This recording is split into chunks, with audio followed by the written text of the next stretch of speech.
Yeah, ladies and gentlemen, we are back. No long thing, as they say.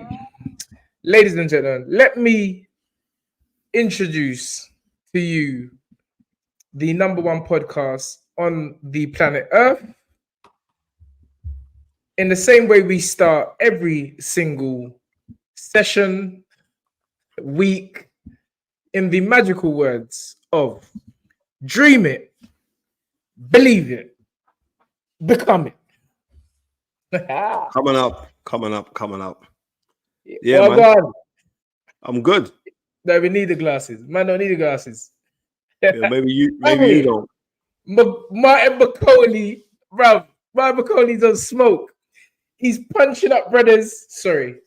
He's No, why? Listen, you gotta stop this. Sorry, talk. You gotta stop this. We're catering for everyone. But anyway, listen, we had a fantastic, I don't know how many hours it was. Let's just say 24 hours of boxing, home and abroad. Starting with, wait, the Zone had a UK show, didn't they? No, they never. You sure? Sky had a UK show, not this. Yeah, obviously, I know we know that, but I thought the Zone had a UK show as well, because I remember them saying the 3rd of August. Wasn't it Tyrell McKenna or something? Boy, I'm sure.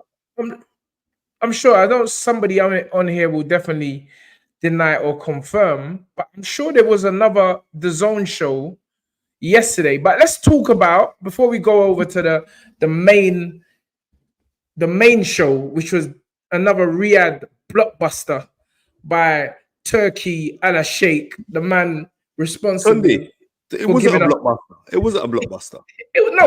I mean, no, it wasn't. It what wasn't. was it then? It wasn't. It was a very entertaining show, right?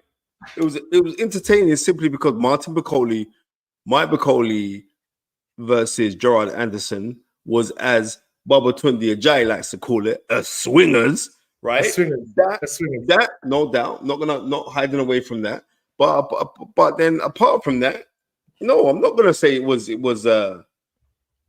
not. It was a decent show. It wasn't. No. I think it was because maybe you misunderstand what I'm saying. I'm talking about from an event perspective, and the fact that the reason why I called it a blockbuster show is because you had fights on there which basically could top individual shows. Do you understand what I'm saying? Oh, type DL, money come first. Money come first, Tunde.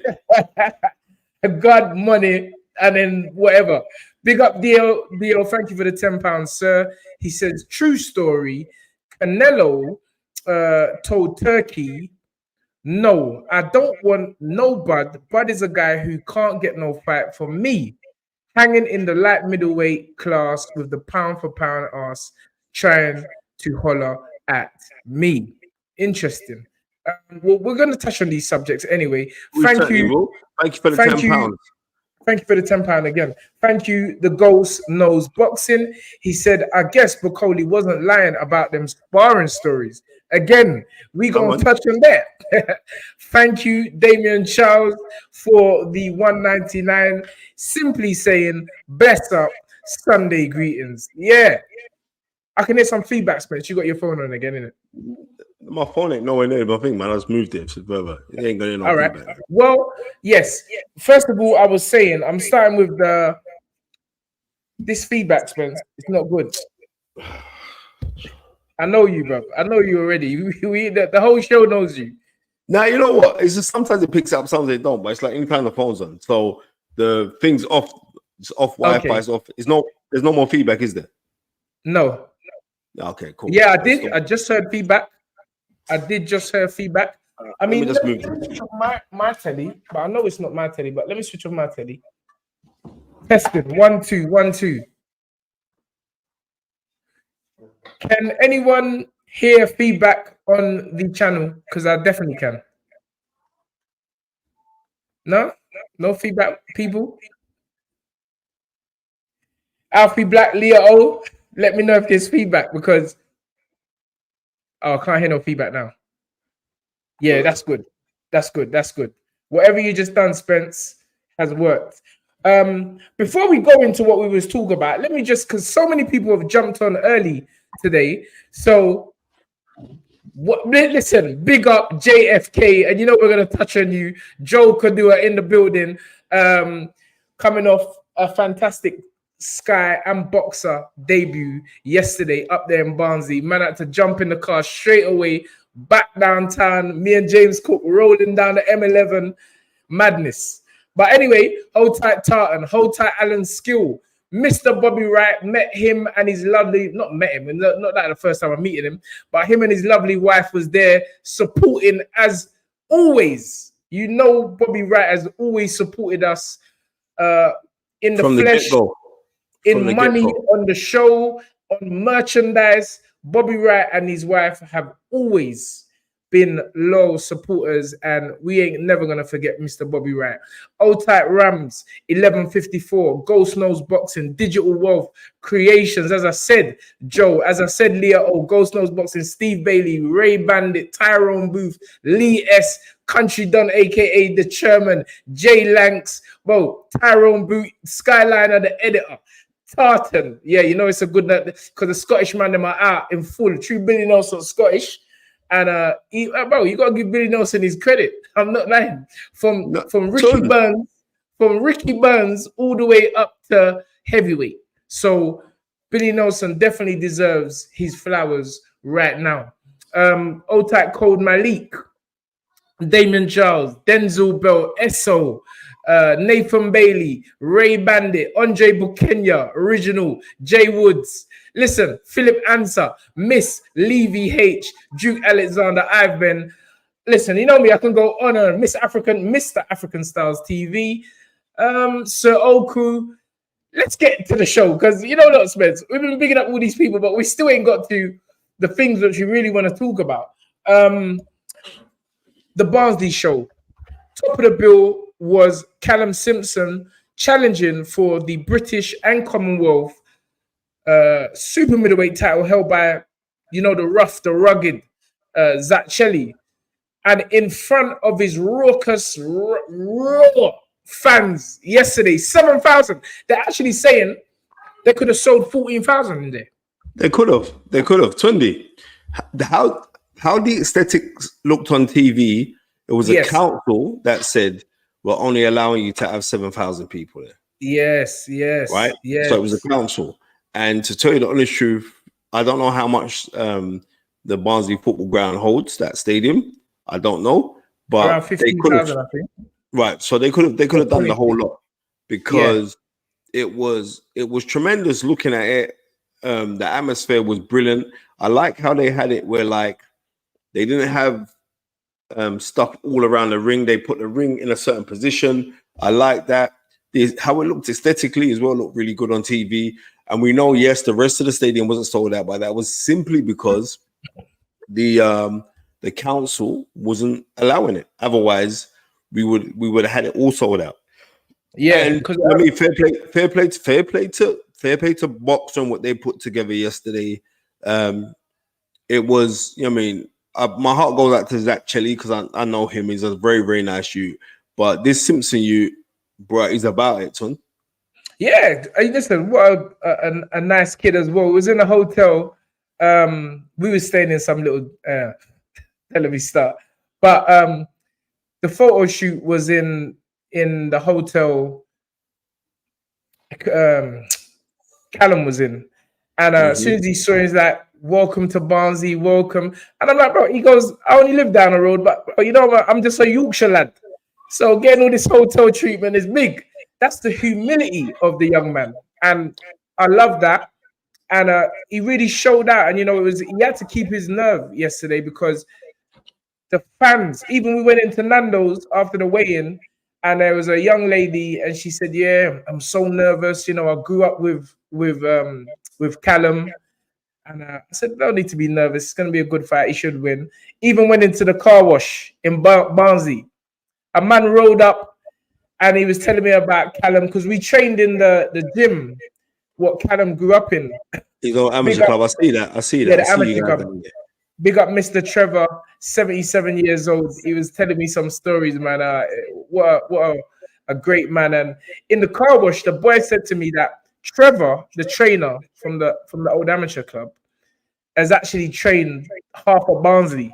So this man is a real legend in the place. But moving on to the fight itself, it was a scrappy fight, but definitely the right man won. And you got to remember, Callum hasn't even had that much fights, already topping football stadiums. So the future is definitely bright for him. So well done, Callum. Before we move on, and listen, Zach Shelley, you're tough, you're rugged. You can come again. You can come again. But I tried to contact this youth. Who? When we got there, me, James, Cook, Joel, a man run out the hotel.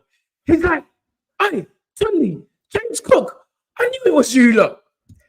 And so I'm like, yeah, how you doing, sir? How you doing, sir? He's like, "Oh man, I love you, lot. You know." He goes, this was after the weigh-in, you know. He goes, "My son's fighting." I said, "Who's your son?" He said, "Steve McKenna, Joe Laws." Okay. And obviously, you know what happened with that fight. And no disrespect to Hagler and Hearns, but this was a modern day Hagler and Hearns in the UK version. And the thing what was so intriguing to me is because when the dad came out of the hotel after the public workout, the dad said to me, "Oh, you know, Joe's got a tough fight tomorrow. The kid's a better boxer than him. You can say he's a better boxer than him. You know, probably punches harder than Steve. And the weight, you know, the weight was very tight." He said, Joe's a small lad, but the weight was mad for him to get down to." And I was like, wow. Anyway, he said the instructions to his son was, this is what he's telling me and James Cook, Spence. He's saying, "I told my son, just go in there, dig your toenails in the floor and swing it out, fam." Oh, sorry, what he said, fam. He said, so dumb. Wait, Tunde, what he said, fam as well, yeah? No, he never said fam. I said fam. Okay, I'm just double checking there. He said his instructions to his son was go in there, stick your toenails in the canvas and swing it out and just hope that the big one lands. Spence, I don't know whether you saw the fight, but it's exactly how the fight went. McKenna dropped him in the first round.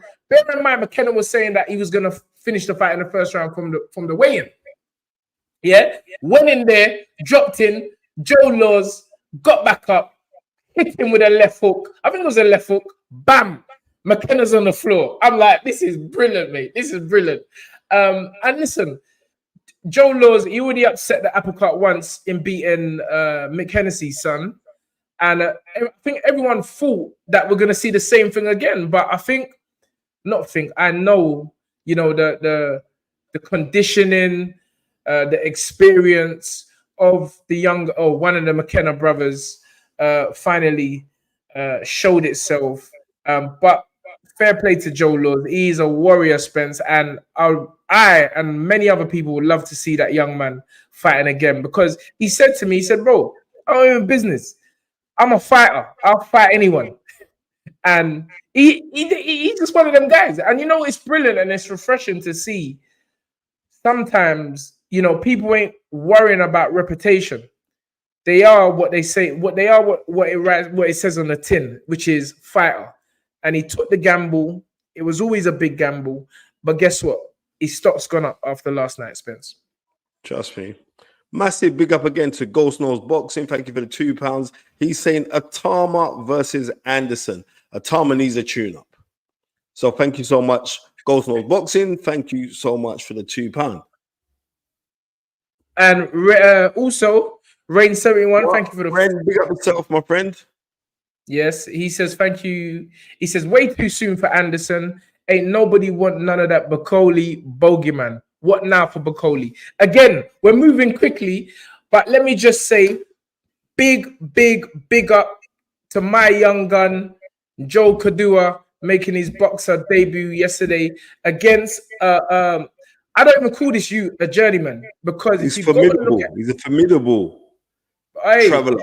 but listen, and he's only young. He's 22. He turned pro. I think he turned pro when he was 18. So he's one of those young men from Colombia that he's fought top guys, you know, top prospects. Cameron Vong, Khalid Ali. He's fought a lot of guys. And when I was doing my tape study on Joe Kadua's opponent, which was John Hen Mascara, I realized the boy swings and he comes forward. Every fight I studied. But I don't know what it is. When these opponents get in there with Joe, they just tuck up and go on a back foot, Spence. So, as I've said, I feel with Joe, we'll start to see more and more of him as he starts to increase in the rounds. But well done to Joe Kadua last night. Keep doing what you're doing, young man, as I said. So Joe Law's fight we spoke about. Callum Simpson's fight we spoke about. Joe Kadua's fight we've spoken about. There was what other Bill? Mario De Silva. I think it's Mario.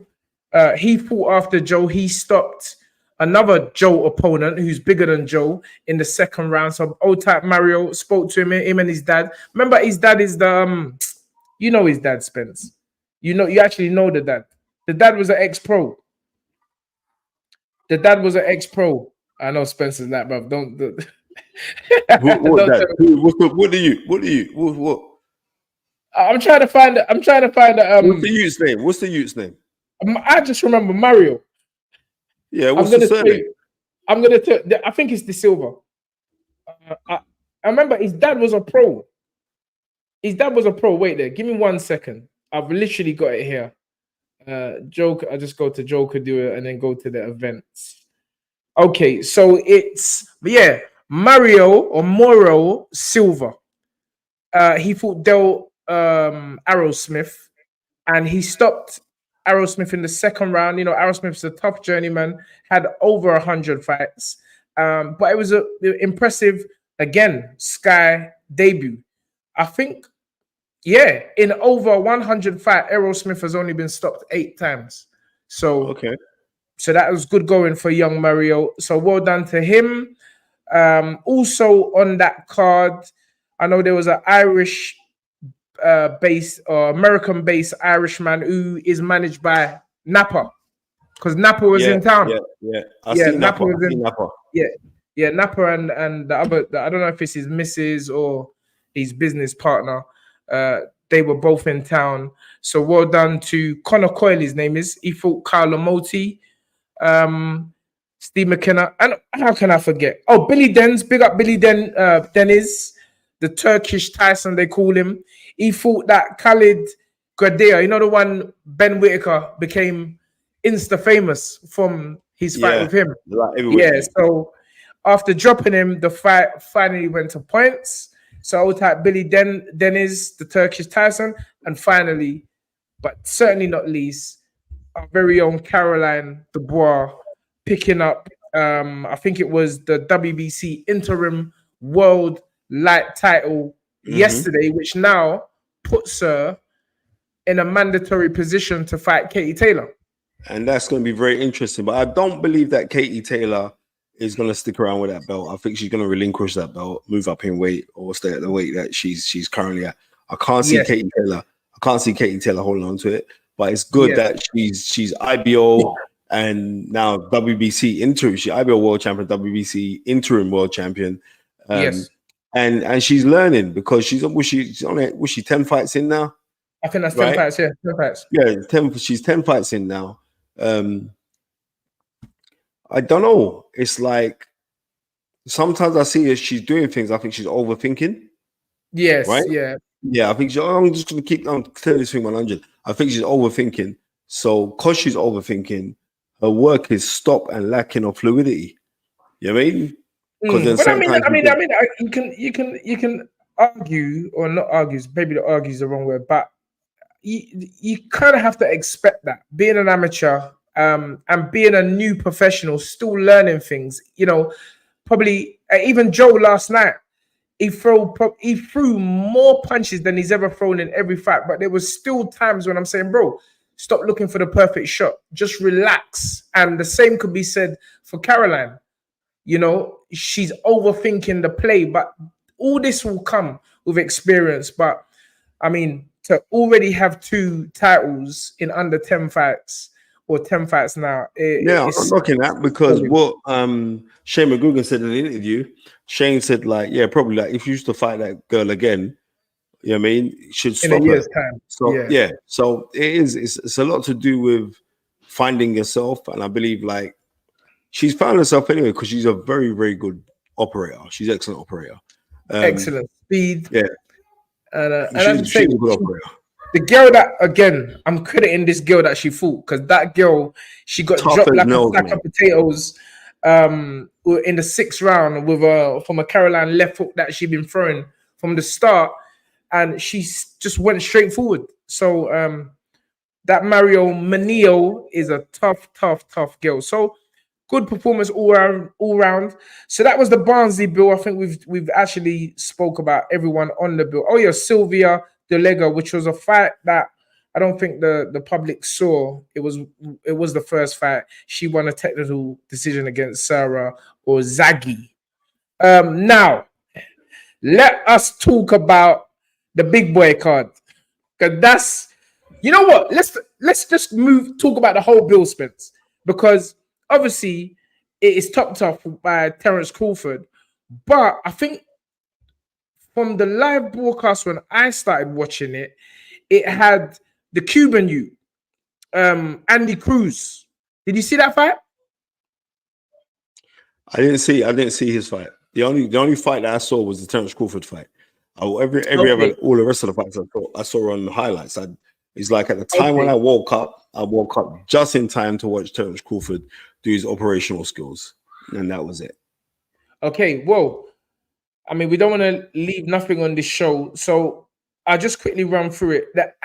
Andy Cruz won by KO against Antonio Moran, who many will remember had he lost on points to Jermaine Ortiz, but Devon Haney knocked him out cold. Remember, with the overhand right? Yeah. Boom, on the ropes. So I think, I know Andy Cruz was looking to do one better, especially that was just his 3rd fight. That was his 4th fight. You know, and Devon knocked him out in his 21st fight. Again, Devon's young. And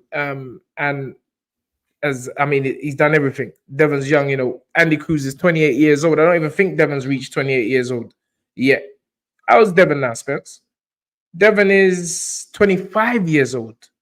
25, so, he's a baby. You know, and he fought him in 2019.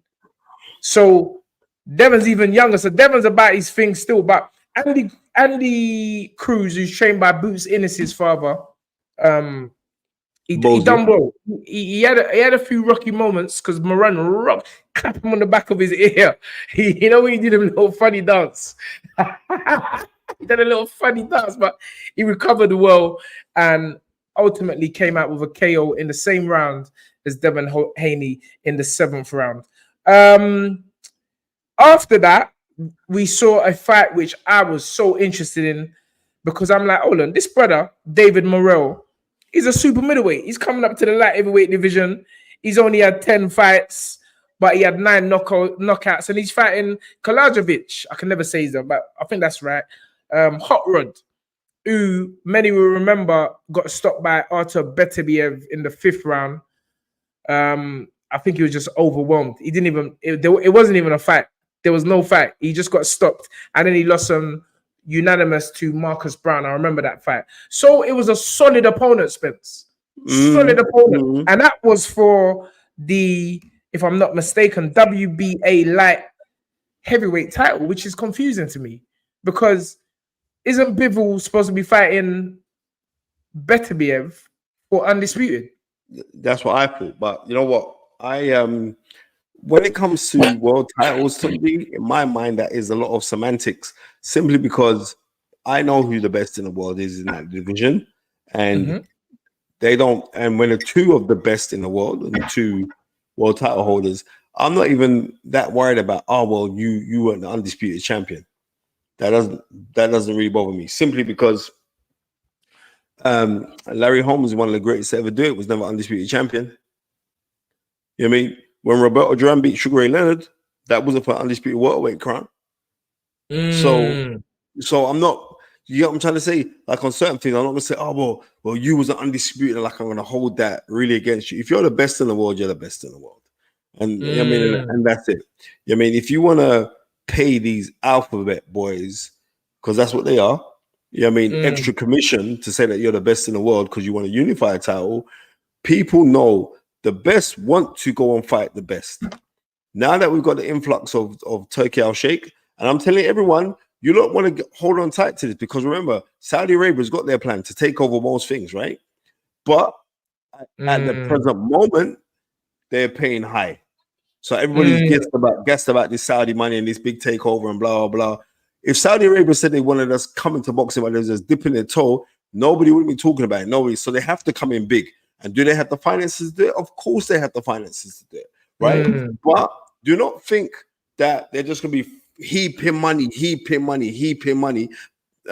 at boxing for the sake of throwing money at boxing, because this is still a business. Right now, they're trying to elevate themselves and do certain things. Do I think there could be a better structure in professional boxing?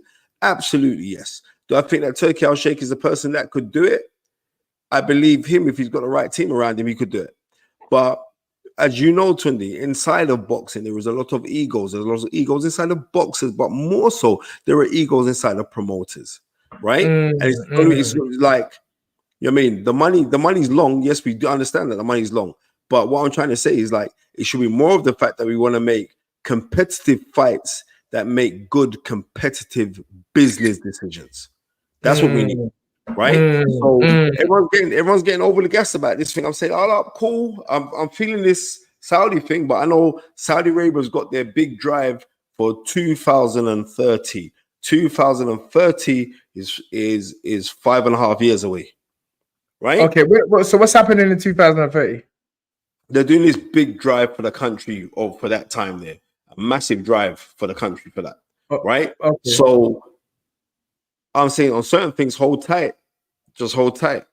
Because now that they're going all over the place now, that Saudi Arabia going all over the place, which is a great thing. Don't get twisted.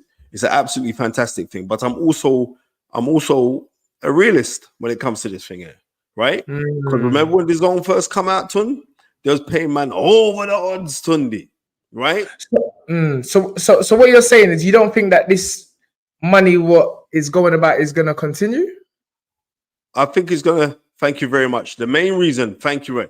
JDM is telling you 2034 is the World Cup. So they're doing a big drive now because they're not doing this for boxing to say they want to take boxing over there. Hold on. What year are we in now?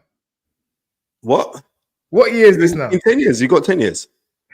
But I don't think about the 230. No, you see, this is what I'm trying to say to you. Hold up a second.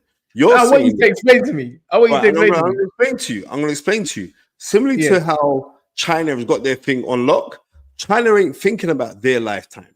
China are thinking about 1,000 years down the line. Saudi Arabia, Saudi Arabia are doing exactly the same thing now because the infrastructure of that country is run on oil.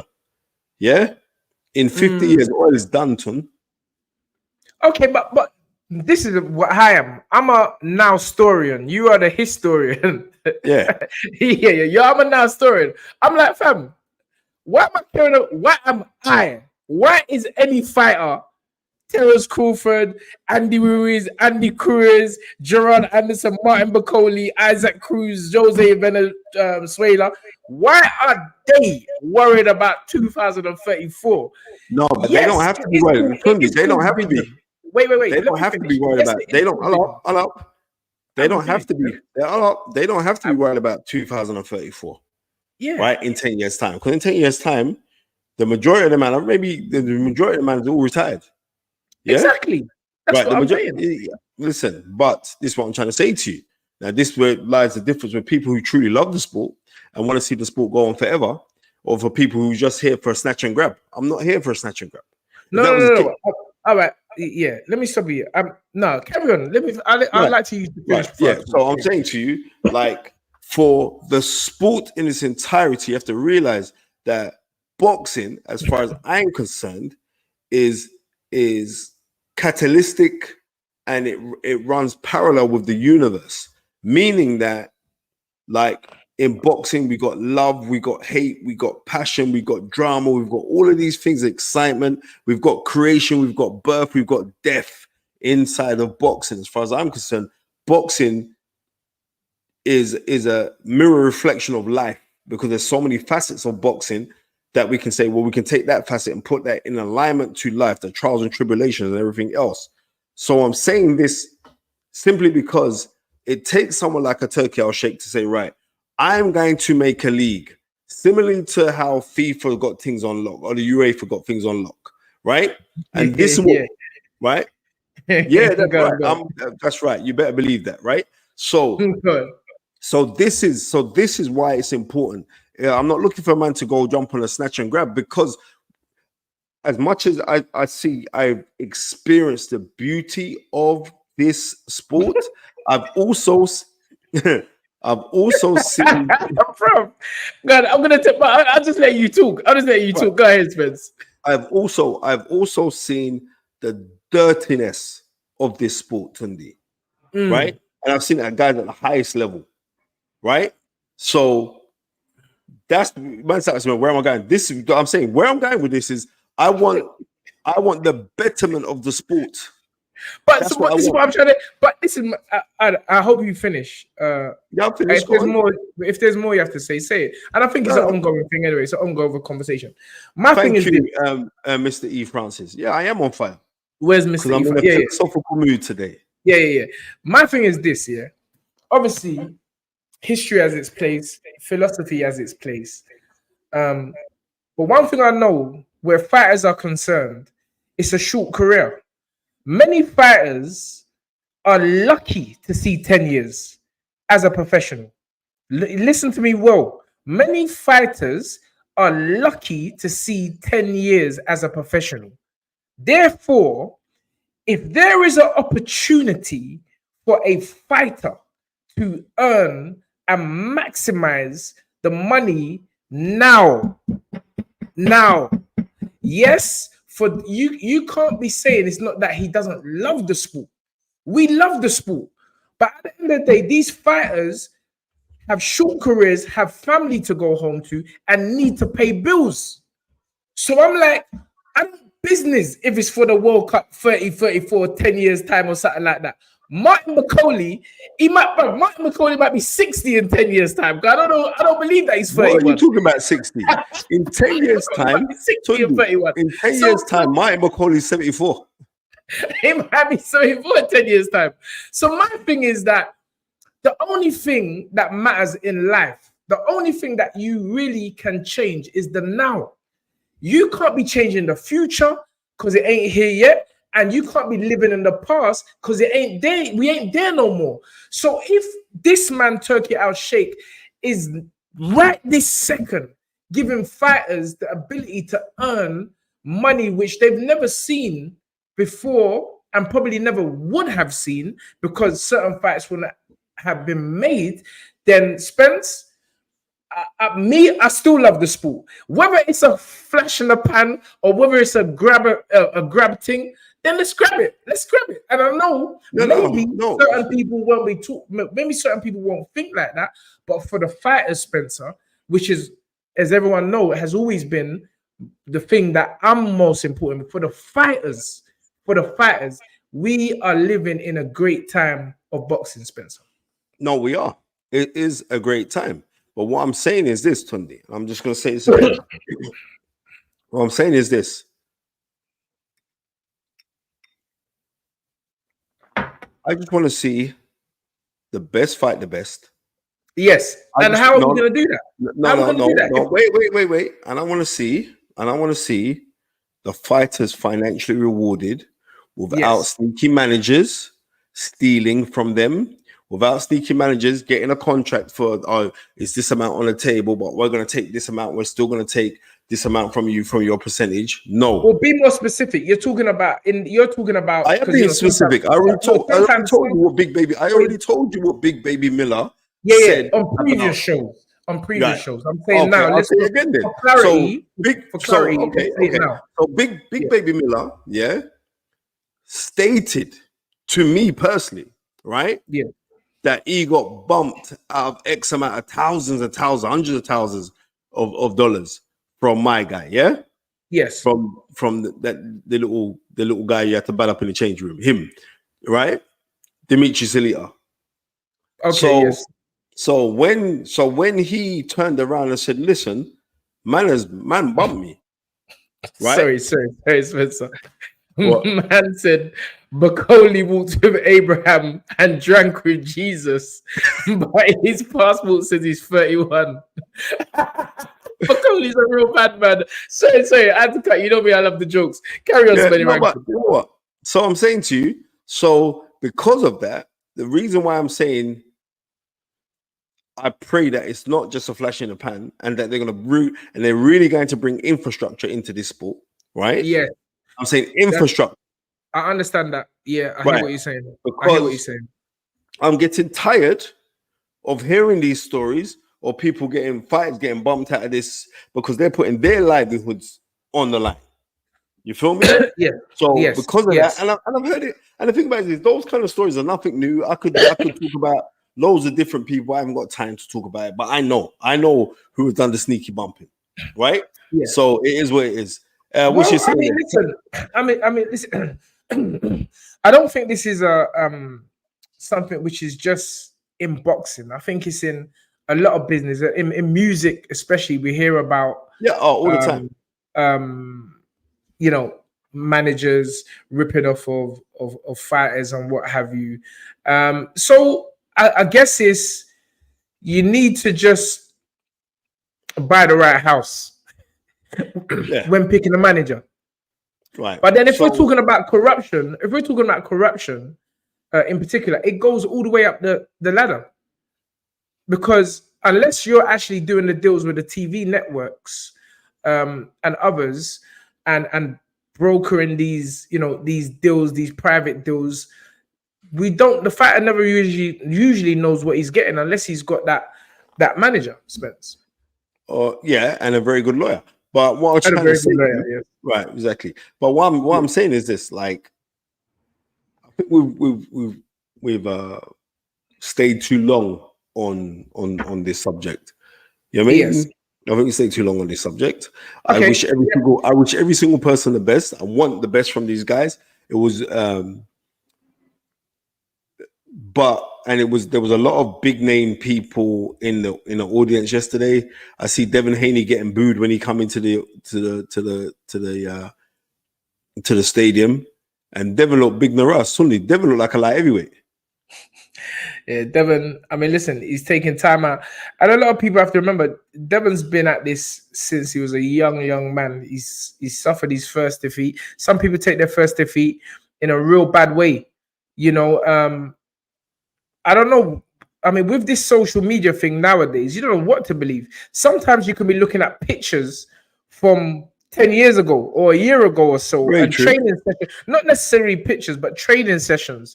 So 1 minute I see Devon in the gym. I saw a video of Devon in the gym last week. He looked strong and lean and everything. And then I saw him yesterday, and I'm like, bro, we're looking at two different things. You know, that was the old video, man. But you know, listen, he can be, you know, forgiven if he's taken time out. He's suffered his first defeat. He's achieved a lot as a young man. He's achieved a lot as a young man, and sometimes the body just needs to relax before you go again. So it will be good to see Devon back. I mean, the longer he leaves it, the more weight that he gains, the harder it is to come back and be sharp. Because only certain fighters that I know can do that. Man, like Chavez and them man there, they can do that. Blow up to weight. And Roberto Duran and them man there drink pure alcohol and then come back and just rock it out. Or someone we know over these shows, Kirtland Lang, he'll bun a spliff or weed or marijuana and come in the gym and lick 10 rounds. James Cook was telling me the stories on the way up to Barnsley yesterday, talking about the gifted one, Kirtland Lang. And there are some fighters that can just do things like that, Spencer. That's why every fighter is different. Some have to live that disciplined life from start to finish. And then you got some that can go out, party, have girls. I mean, look at George Best, the footballer. The man will drink a good drink and come out on the field and just mash it up. So, listen, we don't want to go too off subject, but Devon Haney when he comes back. But let us talk about the beatdown that we both predicted, which was Martin Bakole versus Gerard, Big Baby Anderson, and Spence. This is how you know that Martin Bakole is over 31. He was opening his belly and letting Gerard Anderson hit his belly in the stomach. He wasn't even flinching, Spence. Sorry, spit is coming out my mouth. He wasn't even flinching. And my man was giving him straight lefts. Bam! Bam! To the stomach. And this man Bakole was like, what? Is that all you got? Bam! Hold that jab. Hold that jab. The guy is a phenom, Spencer. And for someone weighing almost 300 pounds, Spencer, his hand speed, his combinations, the uppercuts, everything was majestic last night from the big bad man, the Congolese giant, Martin Bakole. What do you have to say on what the whole world witnessed last night, Spencer Fearon? Tunde, what do I say? Your Einstein said the imagination is for preview of the things to come. Yes. I imagined this was going to happen. Come on. Right? And when I heard, and I can talk the story now, because when the fight was first originally made, Spencer Brown of Gold Star told me the whole card that was going on, right? A little while before it was announced. I mean, a few weeks before it was announced. And when I heard that, I had to keep stum because he said, you can't say nothing to no one. And I said to Spencer Brown, I know Turkey Al Sheikh likes Gerard Anderson a lot. You know what I mean? But Big Baby's going to be crybaby after that fight because there's no way that you cannot be going 10 rounds, or was it 12 rounds with Prince Charles, what's his name? Prince Charles Martin. Yeah, Charles, you can't be going those rounds with him and getting hit by him and getting hurt by him. Yeah? And we're saying, that was a good educational fight and all the rest of it. No. Well, as soon as that fight was announced, Tunde, right? When it was announced, because I had to hold up. And everyone knows me and Jay Prince are close. I had to wait till it was announced. As soon as I said, you should announce, right, I got on the phone to Jay Prince and said, Jay, please, bro, I'm being real to the guys on Fighters right now. I said, Jay Prince, please, that's not the fight. You don't need that fight. You know what I mean? And Jay Prince chuckled. He goes, nah, we're serious. We're ready for this. Don't worry. It's going to be all good. Right? But this is the arrogance of these American men. Right? I don't talk about arrogance in Jay Prince. I'm talking about America in general, because how on earth did they have Gerard Anderson as the betting favorite? Just watch the fight is right. I'll change up all your odds. Just listen to me and Tunde when we're spitting out the bar. Okay? And no, I have never learned anything from anybody that has agreed with me, but come with a feasible argument. There was no feasible argument. Tunde, I was ringside when Martin Bakole punched the living daylights out of Carlos Takam. He punched the living daylights out of him, Tunde. Right? And yep, Carlos Takam is an old war horse. We get it. Yep. Blah, blah, all the rest of it. No, my brother. He punched the living daylights out of him. And you know what about is this? He is like an old school fighter. You could take Martin Bakole and plunk him straight into the 70s and he'll do all right. Right? The guy can fight. And not only that, can he fight? The guy's got really good hands. He hasn't got today's standard hands or the snapping of the shots. No. I disagree there. He's got what? His hands are sharp. His hands are sharp. But what I'm trying to say to you, they're not the pretty boy pads throwing punches. No, they look like he was doing pads on my man's forehead. Listen to what I'm telling you. Martin Bakole looked like he was doing my pads on Gerard Anderson's forehead. bro. What I'm saying is, like I said last week, the man's he's got really good punch dexterity, and he understands how to play shots. Loads of guys throw for the sake of throwing. He don't. He understands how to play shots, and the only way that he can have that is by continuously practicing them on the bag, them on the pads, them in sparring. And now we're going to look at that. We're going to say, right, you know what? You see all the sparring stories that we're hearing, that he's bashing up this man, he's dropping that man and blah, blah, blah, and all the rest of it. You know what? Here is a man that can take what they do in the gym and bring it to the ring. Gerard Anderson is he's fantastic at sparring, right? You heard what John Fury said. John Fury said, after my son retires, he's going to take over. Right? And he still remember. I want to just I don't want to miss, when people take out of their pocket to give others. I don't want to miss that. Cool. So thank you for the £5. The Ghost Knows Boxing. He said happy. I don't know why man's happy when man get punched up. Happy Gerard Anderson got punched up. Them Americans are trying to say he would KO Dubois. AJ, nah, he needs to worry about Dakaris and the Poundland Chisora, aka Adelaide. That's his level. Okay, so we're really disrespecting Gerard after last night's performance. You know what? Sorry to cut you, sir. Right? You know what? Gerard Anderson, when I see him on that thing with Roy Jones, I actually said there's a mental weakness there. Yeah. I see him crying and all the rest of it, and then I'm seeing fighters getting stopped and they got gun and weed in the car and all them kind of things. I'm saying, bro, I'm just keeping this thing 100. You're not about it. Right? He's a nice you, but you're not about it. But when you meet him, he's very reclusive. He's not really, right? So when I'm seeing him up on the doing all of this hype thing and all this, I said, brother, but that's not you. Because I remember meeting you, was it last year? Year before last, when the Queen died and Boxer had something and he was over here as well. And he was over here with Top Rank. And he was over here and I was around him and he was a very shy, retiring kind of person, Tunde. You know what I mean? Who's that? Gerard Anderson, very shy, retiring kind of person. He's young, he's a very young man. Right. I was saying, right, we got to get you on the show, we got to do this, we got to do. He's kind of like, you know what I mean? And as far as I'm concerned, immediately as I heard the fight, I phoned Jay Prince and said, don't take this fight, bro. I'm being real. I mean, listen, there's a comment there that I'm going to touch on. I know you're going to say we don't need to go into that, but listen, Spence, I think sometimes, this is why I don't really like to comment on certain things, because it's like, as fans, I feel like sometimes it could be a bit fickle, because we say that fighters are missing opportunities.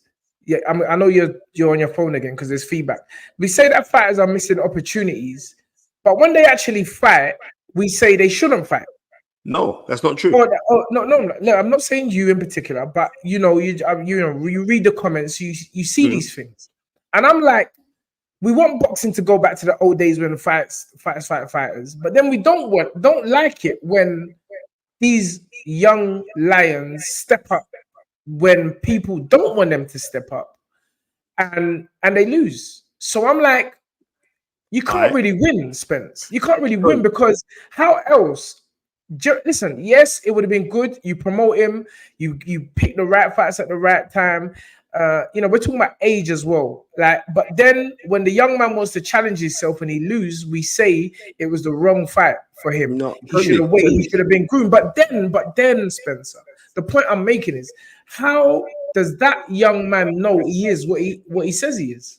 Okay, or what he believes he is? Can I ask you this question then, Tunde? Yes. Yeah. Would you have taken that fight for you're managing and training? No, I'm never calling it. We're not even put that in the conversation. Yeah. Right. Would you have taken that fight for Gerard Anderson if you managed and trained him? Well, this is me personally. I mean, the straight answer is no. But that's because I'm in the UK. I'm fully aware of Martin Bakole, what he's done, why he's so avoided. But if I was an American in the big city or the big country of the USA.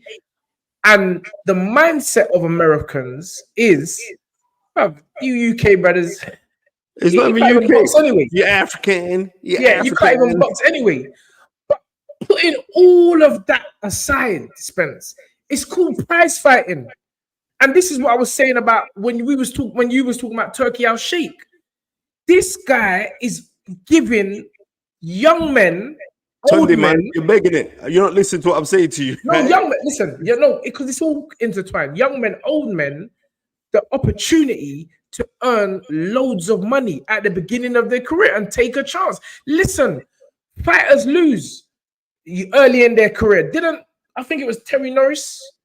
Was it Terry Norris who got knocked out young and still had a successful career? Yeah, Terry Norris got knocked out terribly by Julian Jackson. There you go. So it's terribly. And he came back to become one of the greatest junior middleweights of all time. Come on, you're the knowledge. You know these things. I know I am. It's not like Gerard's 24 years young, Spence.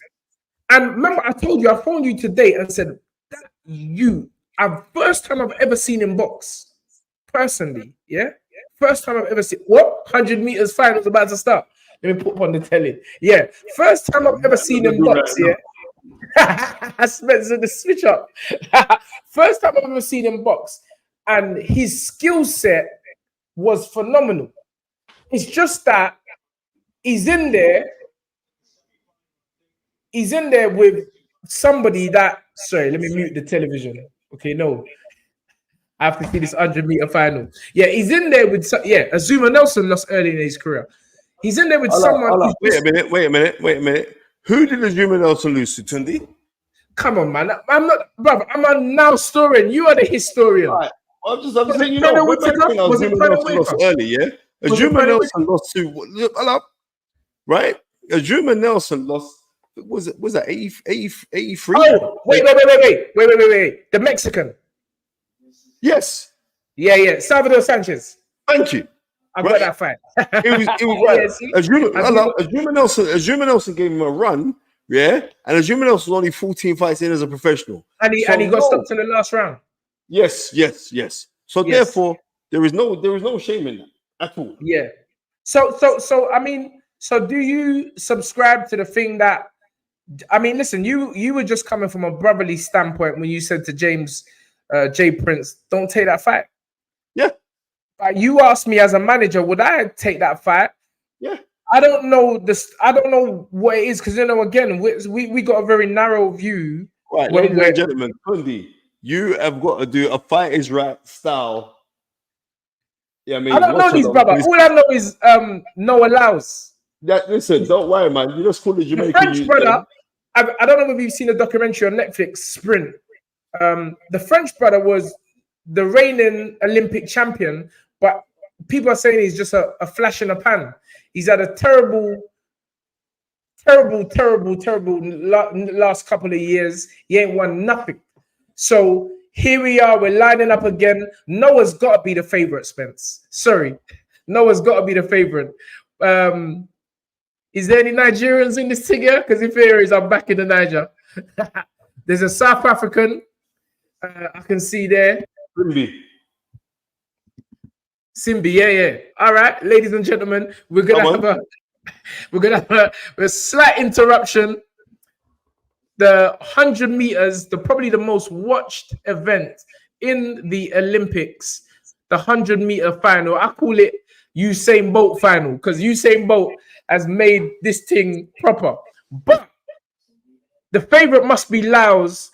He's up against the reigning French champion, and here we go. On your marks, get set. It's coming. What lane's Laos in? I think Laos is in lane 4, 5, 6. What lane is that? Anyway, here we go. That's it. Go. Good start, Mike. Noah's there. Coming through. The Jamaicans are coming through. Come on, man, boy. I think the Jamaicans have won with a time of 9.78. The Yarde man them are coming through. I don't know where Noah Lyles was, but he definitely didn't win. So, Thompson, and you know he never won because he's congratulating the Jamo. He's congratulating the Jamo. But hold on, I think he did win, friends. The young got it. Oh, goodness gracious me! He's looking to, hold on, and the 200 meters come true as well. Now he's looking to do the double. It's tomorrow. Oh my goodness gracious me! This U is tearing up the place.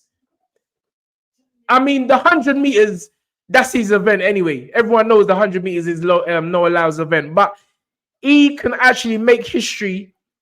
And if you do the 1-2, the 1-2, the left right, the fish and chips, you're a GOAT in this thing here. We know Usain Bolt done that a few times, but this young man is on the verge of doing the same thing, Spence.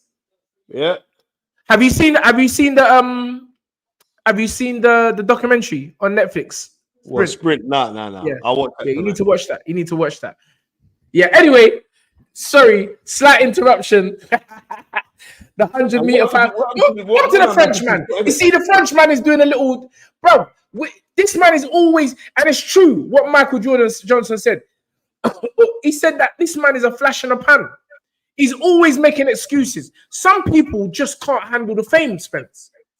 The guy won the Olympic gold medal, and it's just been terrible since then. And to be fair, on the documentary, his wife actually said, this fame thing, he ain't ready for this fame thing. He ain't ready for the fame. He ain't ready because he was a quiet youth before. Whereas if you watch Lyles, he's always been flamboyant, always been the talker, the loudest in the room. The reason why the French wife said that he can't handle this thing, is because he's getting Italian. Sorry. Someone said he's Italian, but I thought he's French. Italian, yeah. The Italian man, right? Look at this race again. Come on. Lyles came from behind. He was so behind. I wasn't even watching him. Then look at him. He come through. God, oh wow.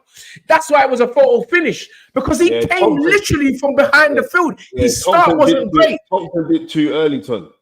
His start wasn't great. It was so rubbish. I wasn't even watching him.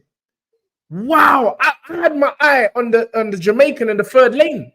Look at that. Look at the photo finish.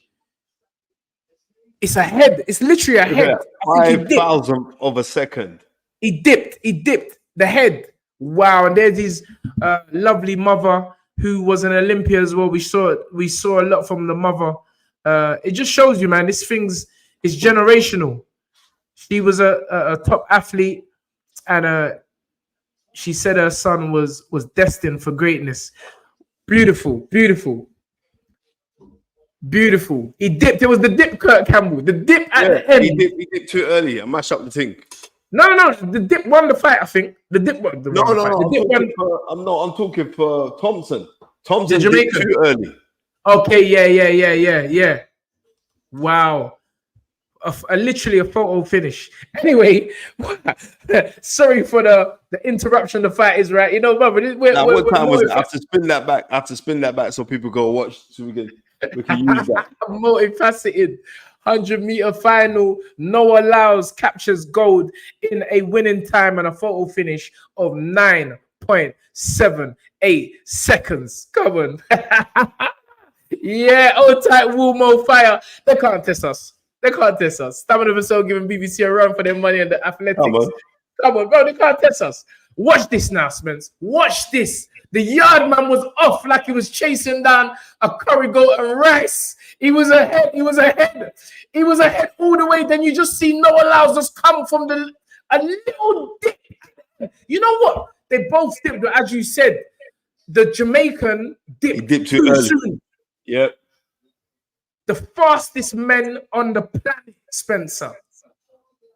Wow. Incredible. All right, let's get back to Bakole.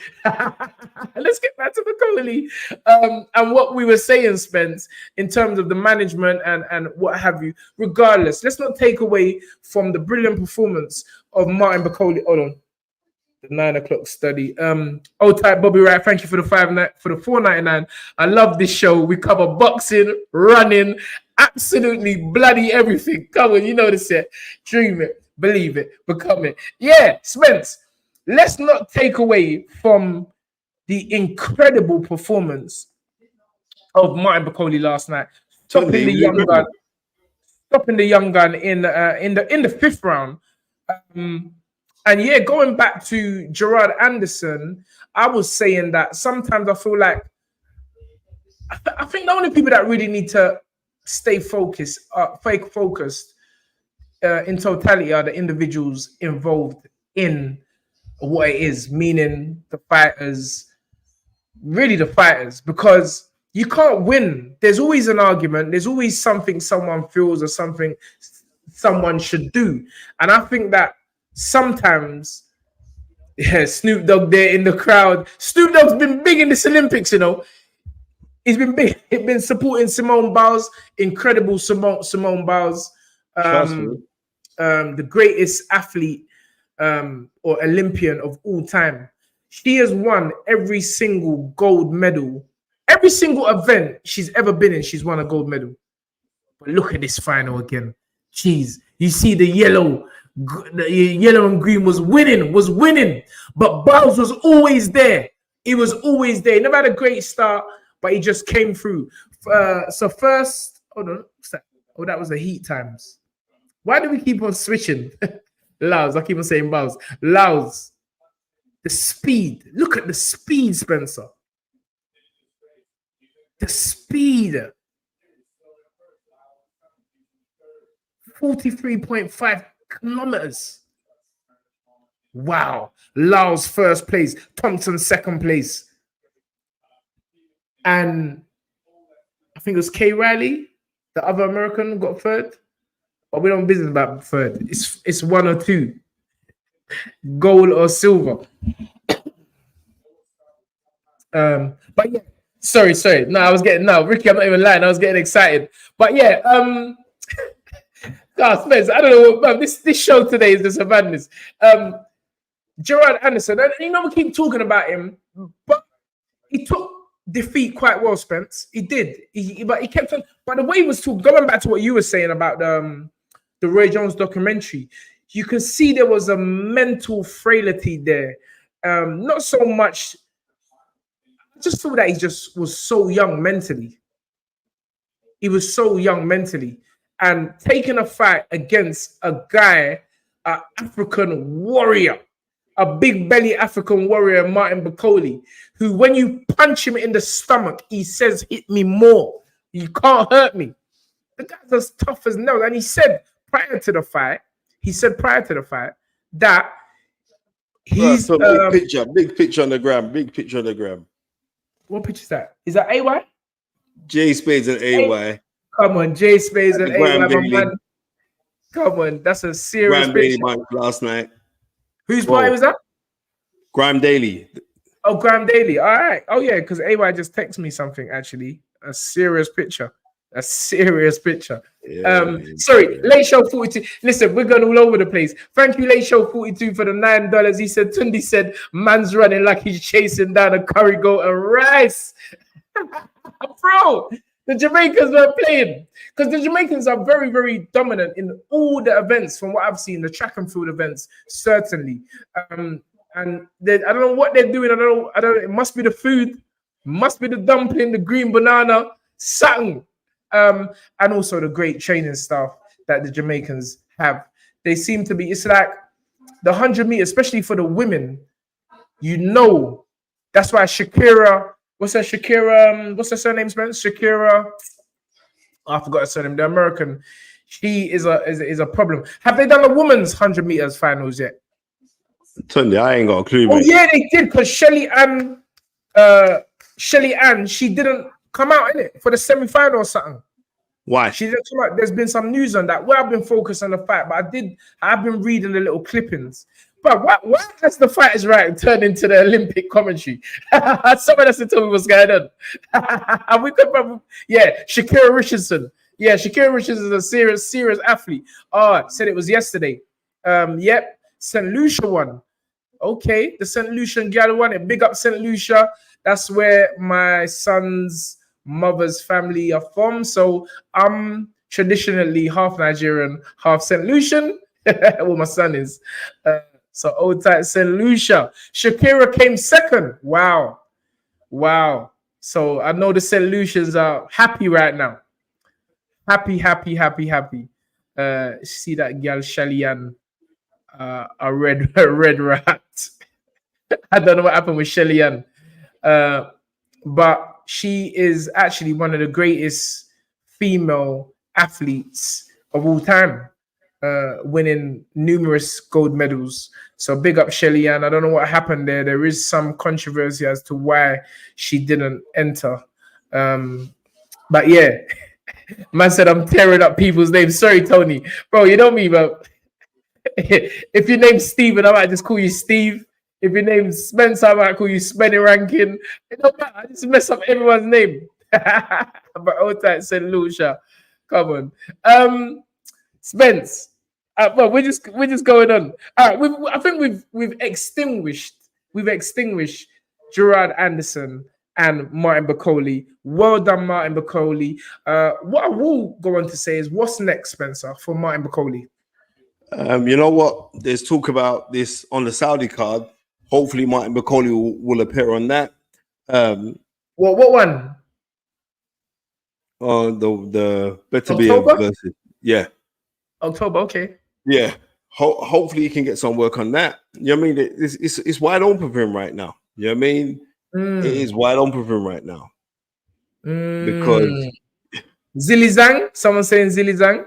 You know what? I would like to see that, you know? Seriously. Yeah, because Zilizang is a powerful youth.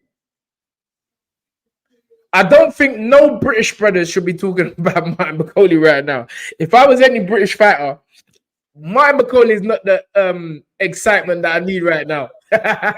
Martin Bakole is not the excitement any British heavyweight needs right now. Right this second, being a now historian, I do not think that any British heavyweight should even in their dreams be thinking about Martin Bakole.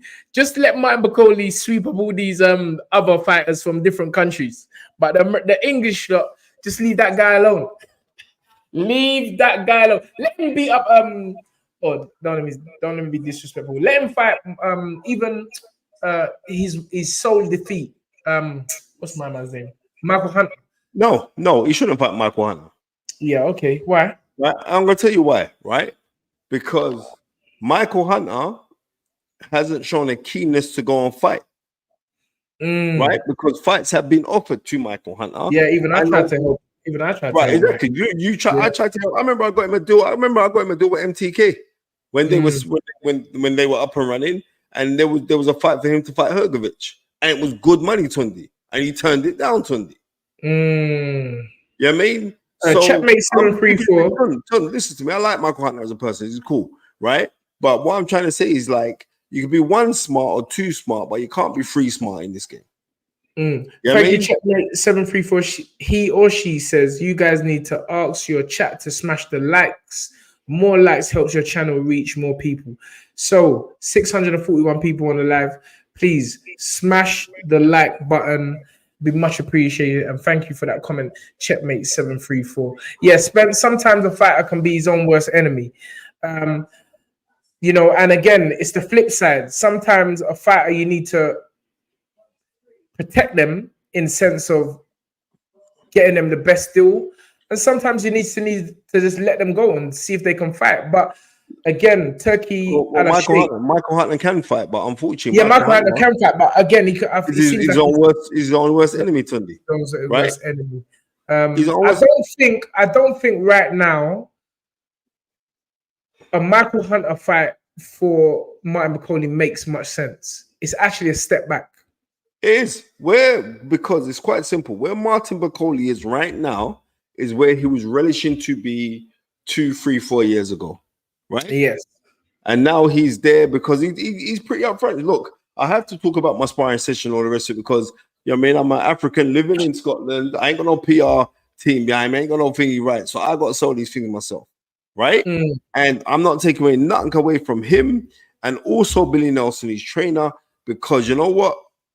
I'm so happy for him because Mike Bakole is actually a nice guy, right? Billy Nelson, even though he can be a pest on social media, he's a professional troll, but you know what? Billy Nelson is actually a very nice human being. And you know what? I'm glad that they got the win on the stage and the platform. And I'm glad that the fight was so exciting. Big up Tony, big up yourself, pugilist boy. Michael Hunter has boxed a one rounder in the what's that TCL team combat league. Yeah, I know he's boxed one round in that, but no one don't care about that. Tony, I'm gonna pull you up on this. You made a comment about Yarde. You know me, I only carry feelings when it's people that I know. You made a comment about Yarde and certain things that's going on a little while back. I told Spencer I was angry, fam. I was angry, but I'm not gonna hold it to you because people don't know what's going on, but they soon will go on. All the comments I see, I just I read them, and I just say, yeah, you don't know what's going on. Listen, what I'm trying to say is but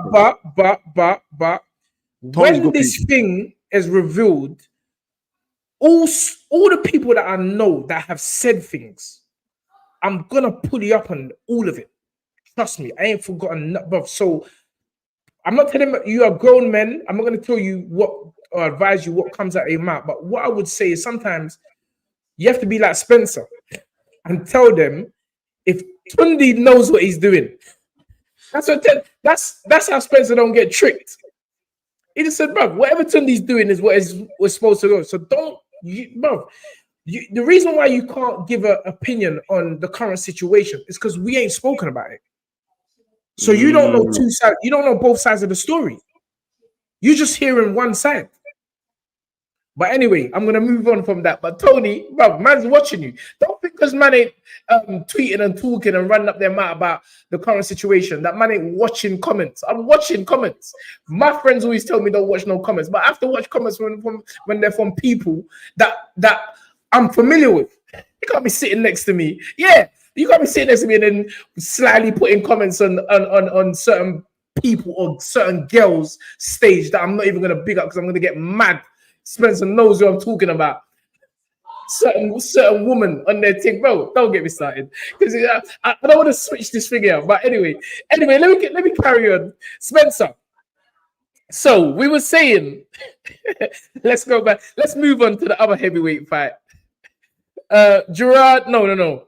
Andy Ruiz against the other baby, Big Baby Miller. Yeah. That's what I'm saying. When they're minding our own business, and you got certain brothers who know this thing, who's talking against us. I'm like, hold on, this don't make no sense. We ain't said nothing. So why are you so quick to? When I hear Sam Jones and them, man, I'm like, alright, cool. Sam Jones, carry on talking. When I see you, you know what time it is.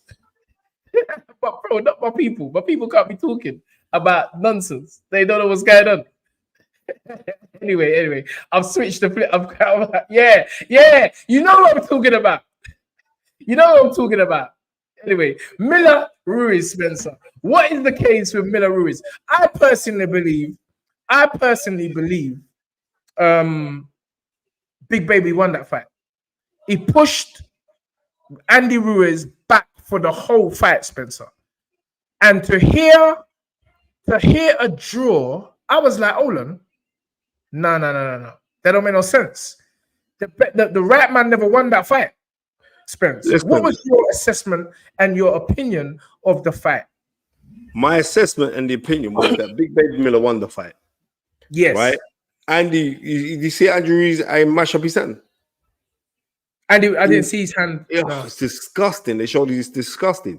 He busts his hand, but end of the day is this, right? It was a majority draw simply because two judges called it a draw. One judge went 115, 113 to Big Baby Miller, right? And I feel it for Big Baby Miller because he fought his heart out. They both did. It was a good fight, but he did. He actually fought his heart out. You know what I mean? He cut 40 pounds in weight. He got stringently tested for any form of anything inside of him, because the last time he took a piss test, he opened 6 Boots Chemiston, right? But this is what I'm saying. You see me, yeah? I know a lot of people don't believe in it because a lot of people do pure wickedness and don't seem to get punished. But as the name suggests, I believe in karma. And I'm like, okay, you may be doing good now. You may have repented for your sins, but there has to be some recompense. Yep, and you got to pay the something has to. There's got to be some payment. There's got to be some payment back for you cheating and you almost going into the ring with Anthony Joshua and trying to mash him up. Yeah, I believe in karma. You can't get away like that. And my dad always says, "Yeah, son, if it doesn't affect you, it's going to affect your children." So my dad told me, my dad's a serious guy. He told me, if it doesn't affect you, your children will take that thing what you've done to bad people. You know that bad thing what you've done. Sorry, I'm talking Nigerian here, but it's like you, because to the eyes, it looked like he won fair and square. But you're forgetting that you punch up 20 odd man when you was on the thing. You understand? Yo, Billy Nelson, sorry, Tunde. Billy. 1 second. Ladies and gentlemen, Mr. Billy Nelson.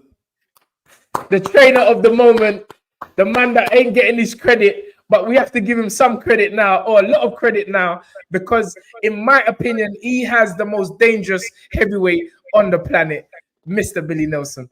How you doing, sir?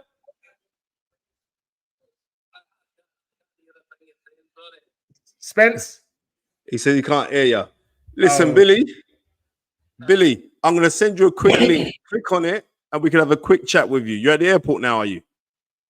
No, I'm at the hotel, man. All right, I'm going to, even better, I'm going to send you a link right now. Click on it. We want to hear your story, mate. Superb win last night. You know what I mean? But I'm going to send you a link right now, Bill. All right, mate?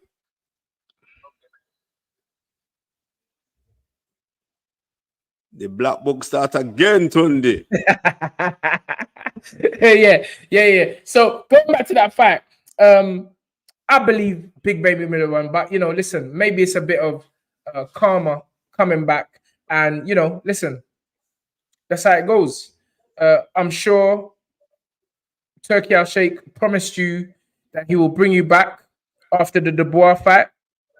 He said it, he done it.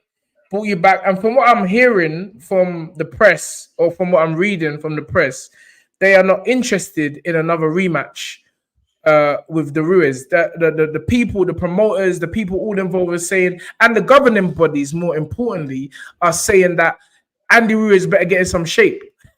You gotta get in shape. You can't be coming here defending our belt and you're looking all out of shape. We need good representation for our belt. So if that's what the governing bodies are saying, Spencer, I think it's a great stand. I mean, when you're paying these guys the sort of money you're paying them, then there should be some kind of stipulation that they're in shape. You can't be coming into a ring in front of millions of people and you haven't even done the work. That's not good, Spence. It's not good. It's disgusting, Tun. Yeah. Anyway, ladies and gentlemen, we introduce to you arguably one of the I'm gonna say one of the best trainers in the UK for the last 20 years, training most notably to myself and Spencer, because we was doing a breakdown when he was fighting another GOAT that was on the bill, heading the bill last night, Terence Crawford. He was the man that trained, developed Ricky Burns, but now the trainer of the current bogeyman of the heavyweight division, Martin Bakole. Ladies and gentlemen, let me introduce to you the one, the only, Mr. William Nelson. Hi, guys. How you doing, sir? I'm okay. Tunde, how are you? Listen, I'm all good, but I'm definitely not as good as you right now. You must be over the moon with the victory last night, sir. Well, I'm delighted for Martin Bakole because it's been 6.5 long years Very few people believed in him.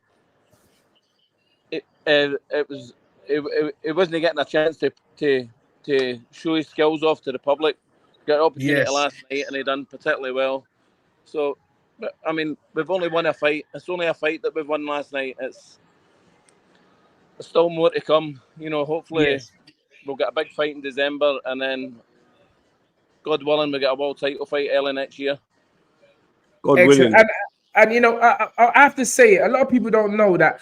From what I've heard, I don't know. I'm hearing it. I'll be hearing it from the horse's mouth. You actually have kept Martin in your home and really housed him for these 6 years or so. Is that correct? Well, he stays in one of my houses.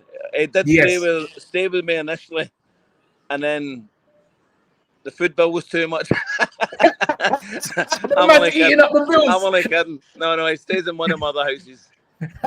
Well, listen, again, as you said, not much people believed in him, but to house a man coming from another country in a sport where, you know, only 1% of fighters actually make something, it takes a lot of faith and belief in. It's actually 5%, but don't worry about that. Well, 5%. Well, I can't see the 5% of people making big money in boxing. I can only see 1% personally.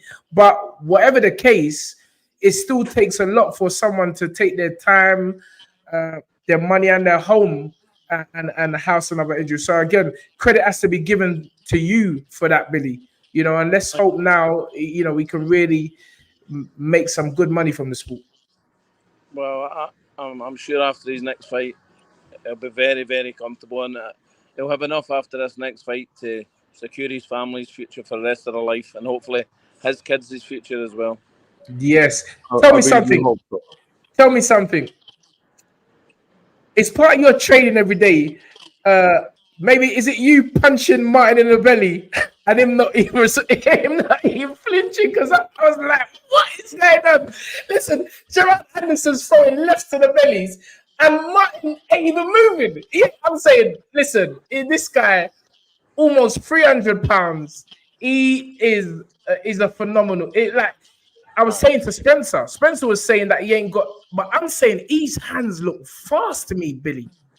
Mate, that people, I read people online saying that he's got slow feet and slow hands. Come and face him. You know, it's not the case at all. You're an expert in your field, Tunde. You know what you're talking about. Yeah. You know that they're short, sharp, hurtful punches, very relaxed, and the more relaxed you're, the more punches you'll get off.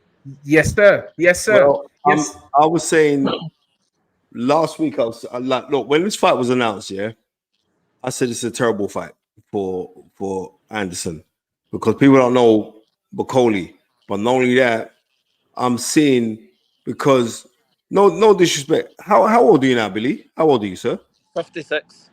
Right. So at 56 years old. So Billy, like from the time where he's fallen in love with boxing and all the rest of it, he remembers the fighters of the 70s. He remembers the fighters because of his age. He remembers the fighters of the 80s. 80s heavyweights were, in comparison to what we got now, very good. Reason why? Because guys like Tony Tubbs had really good hands, right?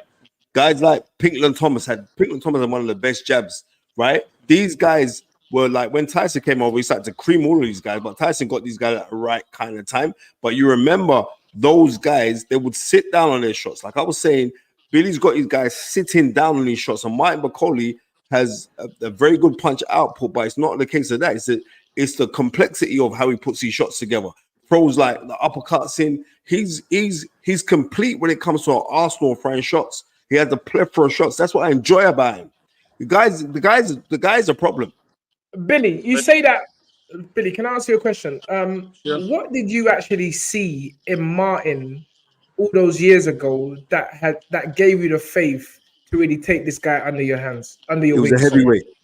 Well, what it was, it came to spar Stephen Simmons, who was fighting for some form of title with Stephen Simmons, and we asked Martin Bakole, who was with Johnny Roy at the time, to come up and do some sparring. And after the first round of sparring Stephen Simmons, Stephen's a good fight in his own right, but Stephen couldn't hit him with a bag of rice.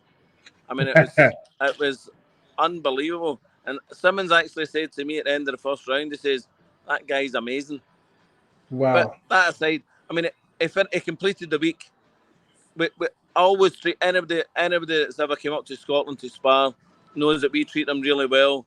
And it was about 6 months later, he became a free agent, and he just messaged me out the blue asking if I would manage and train him, and I jumped at the chance. And the only thing you had to get with Martin was get him fit and teach him like you would do with any fighter, come and turn it over, ring generalship, shot, better shot selection, when to take a breather, when not to take a breather, etc., etc. Yes. It helps. How does that differ? I mean, Spencer's gone. I know what's happened to Spencer, but how does that differ from training the lighter guys? What you've got? Do you change your form of training, or is it basically a system that you do with all of them? I have the same system in them all. Yes, thank you. That's what I wanted. That's what I'm saying.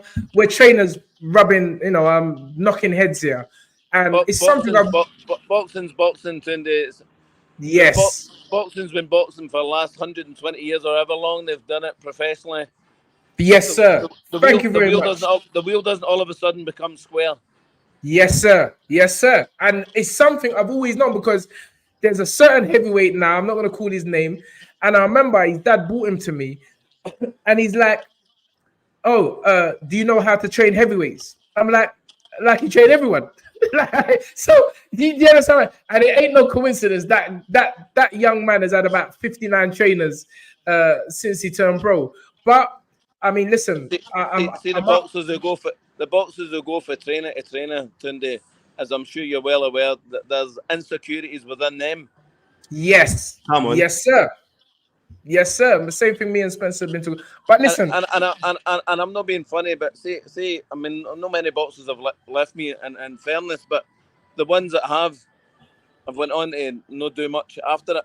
Yes, that's again something me and Spencer speak about all the time. It's insecurity. There has to come a point where the fighter has to look at himself. Oh, 100%, 100%.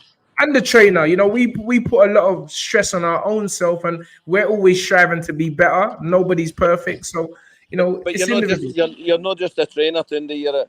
You're a psychologist, marriage guidance counsellor. You're a social worker. You're a financial advisor. You're everything. Yes. Everything. Yes. But that's a part of the role that I do enjoy. Helping the boxers. Yes, absolutely. I've not had many cases where boys have been naughty to us, you know what I mean? But yes, I know I've known of cases that has happened, and I wouldn't take that kindly. Yeah, well, I mean, listen, I got to say, Billy, listen, my dad always says if they're not talking about you, you're not doing something right. And I must say, what you have molded with Martin is incredible, and keep doing what you're doing. I'm looking forward to Martin really just dominating the heavyweight division. I've said it here tonight on the show. If you are British, just don't even dream about Martin Bakole. Yeah. Don't even dream about him. I'm sorry that I might mess up some of your money, but I'm like, what I saw last night, mate, that was incredible. They might dream about them, but it'll never end. The dream will never end well. It'd be a nightmare afterwards, because that guy, oh my goodness gracious me, the heavyweight division was definitely put on notice last night, and I think the future's bright. And if he is, we've been having this debate that he's not 31 because he's African. So if you're African, we always add 10 years onto your birth certificate. Somebody said to me he's 43. I don't know many 43-year-old guys that play Candy Crush on their phone for hours on end. Yeah, true. Good point. You know what? Listen, he could be 93 for all I care. The guy can fight. He can fight. He can fight, mate. There's no doubt about that. And a nicer guy you couldn't meet. Yes. And you know what? I loved last night as well. He paid you respect. He paid your wife respect. And listen, Billy, me and you, we're doing the same thing day in, day out. There's nothing more warming to us when your own fighter pays you respect. Because sometimes it's like, hold on, What are you forgetting that fucking? Sorry, are you forgetting that sometimes we're in here with you, day in day out, sweating our bollocks off and doing this work, and you know you do. Although we say we don't do it for that, it is really good when a fighter. And my wife does. My wife does do a lot for him and his family as well. You know. Yes. You know, whether it be childminding, so many other things. You know, my wife's my rock for me. You know, she's come on. See if you're a boxing trainer, it's sometimes it can be a right shitey sport. Yes. And you need a rock behind you, and I've got my wife's a rock for me, 100%. That's beautiful. That is beautiful. Big up, Mrs. Nelson. Well, Billy, what I want to know is this, because my thing chipped out for a second. What's next for Martin Bakole? What's next for him? Zhang, I think. Yeah, that's the fight earlier. We said that. We said that earlier, Billy. So yeah. So I think that'd be a good fight. Fight. One, I'd be very confident winning because he's very good against southpaws because he learned his trade with his brother who's a southpaw. Yeah. Okay. Well, I tell you, you could see last night when Anderson turned southpaw, he never had many issues with it. Yeah. And I tell you something, Zhang better not have no stamina issues in that fight, mate, because boy,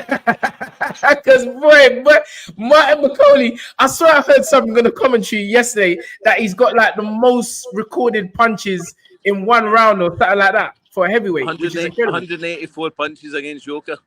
Wow, that's crazy. 184 punches. I mean, that's even doing some lighter weights, you know. It's incredible output. Well, you're doing the right thing, Billy. Thank you for joining us. You're still in America. You're still in America right now, right? You're still in America. I'm here for another 6.5 hours, and we fly back to Dublin, then Dublin to Scotland. Okay. Well, congratulations. While I'm on, Spencer, that thing that we spoke about a few months back. Yep. I'll give you a call regarding it, okay? Let me tell you this. I've been doing the hand to heart, which everyone knows, where we go out and I'm like, with the 313 Almadina charity, and we go out and we feed the homeless. And Billy helped me out. He said, "Oh, what's this all about? Blah, blah. Give me your account details." Sent over some money. He said, "When Martin Bakole finishes his fight, right, and I get paid, I'm going to sort you out so you can do a big feed." You know what would be even better?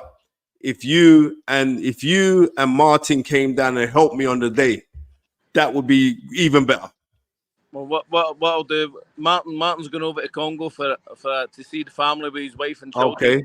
Well, you come down back, when he comes back, the two of us will come down. But in the meanwhile, that'll get sent to you. Thank you very much, my bro. Whatever cause it goes to. Yeah, you know. Come on. God bless you, sir. Look at that. That is Billy Nelson, the trainer of world heavyweight contender Martin Bakole, donating to the Almadina 313 charity. God bless you, my friend. Wait. Billy, you're his manager as well, right? Yes. And let me tell you something. It's like me. I'm saying it now, so it's good because I'm saying it to someone else. I don't think people realize the complexity of managing a top fighter and being their trainer as well. So I'm saying big respect to Billy Nelson, the manager and trainer of Martin Bakole. Salute. Thank you very much, sir. Thank you for joining the Fight Is Right. Wish you all nothing but the best. Thank you very much. Yes, sir. Yeah, God bless you, man. God bless you. Beautiful, Spence. Beautiful. Look at that. Listen, man, the guy's put in the work. It's just, fantastic to have him on the Fight Is Right, fresh off a magnificent victory last night. And, listen, you reap what you sow. We say it on the show. So, we say it on the show all the time. You reap what you sow. And he said it. The man, put Martin up, whether it's one of his houses or it's his house. When you take a next man into your home and give them a place to stay, a pillow to lie down on, that's a serious thing. That's a serious thing. And let me also say this, Tunde. Seeing as you're saying that, I remember you doing that for numerous fighters. You know what I mean? I want to go talk. You You know what I mean? Because some of them little ungrateful bitches, Carver's gonna bite them in the bum. Spencer, what's about you? I've said it. Anyway, let's move on now. Don't need to. Sorry, people. Spencer's a bit raw. But there's been a few Snapchats. I'm not too sure if I have mentioned, but this was Ghost Knows Boxing. Bakole is prime Joyce, but way faster. Itoma versus Anderson. Itoma needs a tune-up. That ain't no tune-up, you know. I'm telling you for free. It'll be a good fight, but that ain't a tune-up. Again, Anderson is a good fighter. He's young. And there's, if he can stay mentally strong, he's been brought down a peg or two last night. The skills what I was seeing, more development, he's going to be a problem. So it's definitely a future fight. Itoma against Anderson. One what I'd love to see. Another one, way too soon for Anderson. Ain't nobody want that Bakole bogeyman. We did say that. I remember Happy J8, well, we said that. Bobby Wright, 499, love the way this show. We said that. Yep, we said that as well. Yeah, I think that's all the Snapchats. Tony said, man's running that. Yeah, well, let's roll on I was just making sure. Well, we have to talk about the main event. Yeah, I know. That's what we've got to talk about now. I've got a chip. Yeah, all right. So last night, Terence Bud Crawford became a 4-weight world champion, joining notable greats like Roberto Duran, Roy Jones Jr. Who else has got four weight classes? I know Pacquiao. I know Floyd. Yeah, but listen, but joining the GOATs on the Mount Rushmore of boxing, Spencer, Terence Crawford, Danny's a very, very close fight. There are some people saying that Madrimov even ran away with a fight. Just because he was the champion, but I've never really subscribed to that. I felt that Bud boxed a good fight. It was competitive, Spencer. It was competitive. And if it was one round different, it would have been a draw. On two of the judges' scorecards. You know what? And what I've noticed is this: a lot of the Americans, it's kind of weird. When you watch the DAZN version, right? Yes. Right. So you had Sean Porter heavily seeing the work and giving and giving praise to the work that Terence Crawford was doing. You okay? You right? Good. Oh, she said her tummy hurts. Right? Oh, Pele. Rhea. You know what it means when you say Pele? Pele means Pele. It means sorry. Yeah. So I'm saying sorry that you got a tummy ache. Okay. Right. So when you hear me say Pele, it's a new word for you. So what I'm saying is this, Tunde. Yeah. The fighters who were not in Crawford's corner, yes. The commentary team was very pro Madrimov. They were very right, except for one man. Yeah, that's true. And the only man that wasn't was actually Bud Crawford. Well, Sean Porter. Sean Porter. Yeah. And I'm saying it's like I believe that the work that Crawford done. Sorry, Spencer. You know, I just can't hold my laughter in it. Alfie Black said drink water. Alfie Black is a serious bro. He remembers the jokes from last week. But I said, you know, when your African parents, you know, when you got a headache, anything, they say drink water. Pick up Alfie Black. Come on, drink water, Ray. 1 second. She actually wants water as well. 1 second. Yeah, you see, drink water. Water, the magic water, mate. Pick up Alfie. Why did you have to go and do that when Spencer was in the middle of saying something? What I'm saying to you is, but what commentary? Yeah. Yes. People side with people that they feel that they can affiliate with. That's what I'm saying. Because Madrimov didn't win that fight. He gave him a good run, but he didn't win that fight. So he's a very strong man. He's had 300 amateur fights. he was a very, very good amateur, but he never won that title. Spence, you know I can't understand what you're saying. What do you say? I can't understand a word you say. They're coming like you're drinking the water. You gotta wait till you come back on the screen. It's coming like you're drinking the water and you're trying to talk at the same time. Man, late show 42 said drink stamina water.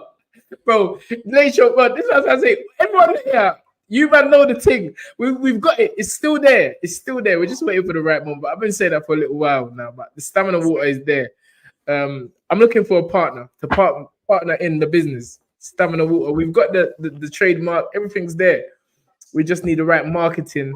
Obviously, I ain't got time for that right now. But anyway, yeah, so any ranking. Yeah, what I was saying is that the commentary on the commentary. Yes, the commentary. I'm telling you this now. Yeah, it's like all the brothers, apart from Sean Porter, wanted Bud to lose. Right? And their commentary was very biased. Chris Mannix, who had my man up, and this is what I realized is this. Your comprehension of boxing, yeah, is to, like, I don't think a lot of these people understand the work that Bud does. Right? Even though they're Americans, they don't understand that style. They don't understand it. They understand it when Bud's knocking out, man, and all the rest of it. They understand it. They get that. But they do not understand Bud getting caught with shots, Bud firing back with shots, Bud fighting in the way that he was fighting. Now, what I'm saying is this. In 1981, when Sugar Ray Leonard... Hold on, Spence. I can hear... Has somebody got... You got the TV on or something? Oh, Sugar. Yeah, so... Yeah. It's because the 100 meters final. Yeah. Yeah. All right, go. Right. Someone was saying, yeah, go. Yeah, right. So I'm saying, similarly to Sugar Ray Leonard, when Sugar Ray Leonard moved up in weight, yeah, and fought Ayab Kalule in 1981, right? And Tommy Hearns was on the undercard. And what happened was, when they fought, Leonard, knowing that he was up against a stronger man, who was a southpaw, it wasn't Leonard's best performance because we weren't running. Leonard said, no, I'm just going to bang you out, bro. I don't mind taking one. Bud Crawford was trying that same kind of thing, yeah? But the punches that he's throwing at welterweights and at super lightweights, those same shots you're throwing at these guys, even though you're a very strong man, didn't have that telling effect. And that's more to do with Madrimov. I think if there's anybody else in there, he must have got rid of them. But because he was banging him hard, he was hurting him with some shots. But Madrimov is a phenomenally strong human being, bro. Well, this goes on to the question: if Bud's punches are really not having that much of a devastating effect against 154 pounders, how is he going to move up to 168 and hurt Canelo? Tun, I'm just keeping it 100, yeah? I'm just keeping this thing totally 100. We're asking Bud Crawford, yeah, to put on a further 14 pounds. Yeah? Hold on. 154 to 168. Yes, sir. Right. That's what we're asking him to do, right? He would not have that telling effect. It wouldn't, because he didn't look slow, but he actually looked small in there. Somebody was saying, I read a comment. I mean, it just passed me. Someone said that I think it was one of them top, one of them main American podcast guys. He said Bud's timing and speed looked off last night. He did. He looked like he was punching underwater, Ton, at certain times. You think so? I didn't. I think it was the opponent that was in front of him. He had a high IQ. He had over 300 amateur fights, although his professional fights was limited. Bud did look classy in certain parts, but I wouldn't say he looked slow. I don't think he had the opportunity to let his hands go as fluid. What I'm trying to say is this. I think somewhere in Bud's head, he thought, eventually I'm going to clap you and going to go, because he was putting in some really hard shots. I like the body work that he was doing from the southpaw position when he was doubling up down the body. It was coming from the right hook round to the ribs, coming through the middle with a shot. But seemingly, Madrimov, who got hurt a couple of times, but then Madrimov will throw back hard shots.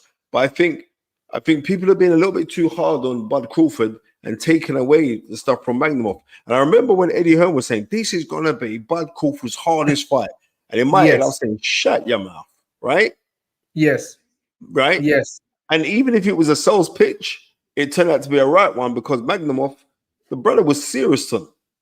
He was a good fighter, and he was irky jerky. He had a unique style, which he had footwork, he had speed. He was awkward. All the things that Canelo isn't. Canelo is not going to be flirting around the ring, doing punches from awkward angles. So the target will be a bit more stationary. I just feel that Canelo might take the punch or take two of Bud's punches and come with some serious punching. But one thing Bud showed yesterday is he's a master boxer. He's masterful. He's a master boxer. He stayed the whole fight in southpaw. We know we can, and I think that was for a reason. I heard Bomack on the post-fight saying that he would have liked Bud to move his head a bit more, but it's like Bud was saying that the punches ain't hurting him. So there's a lot of variables to a fight with Canelo. I don't know. 160 is still a category, but there's no superstars in 160, right? For him to fight. There isn't. I'm saying now, Ton, the possibility after that performance yesterday would be, the Canelo fight, right? But I'm just gonna be real here, is that Bud Crawford would be a massive underdog after yesterday's performance, right? Yes. Simply because we're saying, well, you weren't as dominant. You won the fight, but you weren't dominant. So people look at, and I'm the biggest Bud fan, right? I know, like, sometimes you have to adjust, and I think that weight told a lot in there, because even the way that Bud was moving around the ring and that, like he was saying, right, I ain't taking no chances there. Yeah. That's what I'm saying. It's a high IQ fight. Yeah. And that's why we have to take into consideration Madrimov's 300 fights. Bro, Madrimov is serious. When the man has 300, been in the ring 300 times, that's not a joke. So it's like again, Canelo may not like the style with Bud's movement, and Bud may not give Canelo the chance to stand there and bang. And I don't think Canelo could just walk down Bud without being, you don't know, 168. Remember, Canelo went to 175. And you can say Kovalev was washed up after he fought Anthony, but he still jumped up to 175 and took Kovalev out with one punch. So he's heavy-handed. He's a great boxer. It will be an interesting fight if Bud believes. I heard a fantastic comment from Shakur Stevenson yesterday when they spoke about the weight. He said he believes life is mental. And that was a great, great answer from a young man. And to the point that if you believe it, if you as an individual believe you can do it, then anything's possible. So we'll see. It's a great fight. We've had a great discussion. I don't think we've missed out no one. We did miss out the Pitbull losing on split decision to Jose Venezuela. Matchup man's accumulator stuff. Man, I'm in the 8th round of watching that fight because I didn't see that fight. I was driving. No, I think I was home, but I think I fell asleep. Yeah, I fell asleep. So I only watched it. I woke up and Crawford was just walking into the ring. So, but from what I'm seeing right now, Jose Venezuela boxed a brilliant fight, Spence. He tamed the Pitbull with with good boxing skills and movement, and it was really Pitbull he didn't know what to do. He was just doing the same thing over and over again, running into punches. You know, so it's good, man. It's good. It's good. We had a good night last night. I know you said it wasn't a great night, but to have so many guys on one card, top fighters. Can you think of many other American shows that had? I mean, Don King days, yeah. Yeah, you know what, Son? Like, I'm becoming like you. I'm on the now story and thing. It was fantastic of what happened last night. Yeah. Yes. What I'm trying to say to you is like the fights, the Bakole and Martin lived up. As far as I'm concerned, that kind of saved the show, right? Yes. Yes. Right, because that lived up. It did actually. You're right. Yeah. The Terence Crawford didn't. It wasn't a wow fight.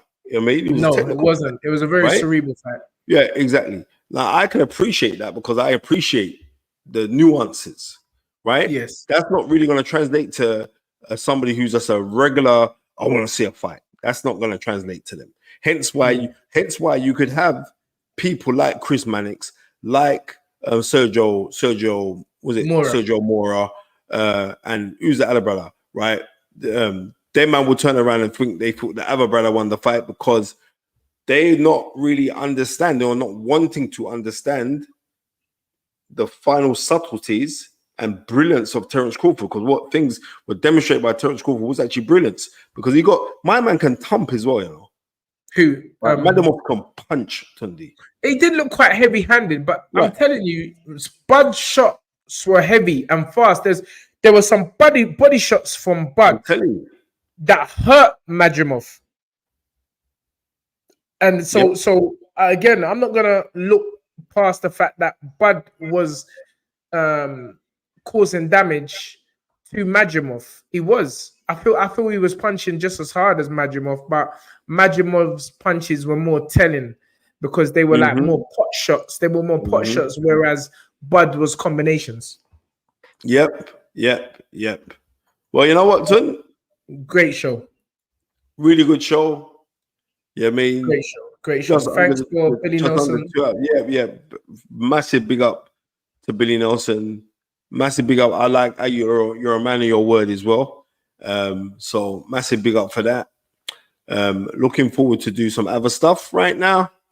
And yeah, so what is it? I'm wishing everybody a very, very strong 7 days. Definitely. Well, let us end the show in exactly the same way we started it. To the 699 people still on the thing. Ladies and gentlemen, let me end the show with the magical words of dream it, believe it, become it. Come on up. Peace, 2 fingers. Thank you to every single person that has been on there, every single person that's commented, liked, subscribed today, every person that's thrown in some little Snapchat money. You know what I mean? Greatly appreciated. May you lot have a fantastic next strong days. Thank you very much. Peace.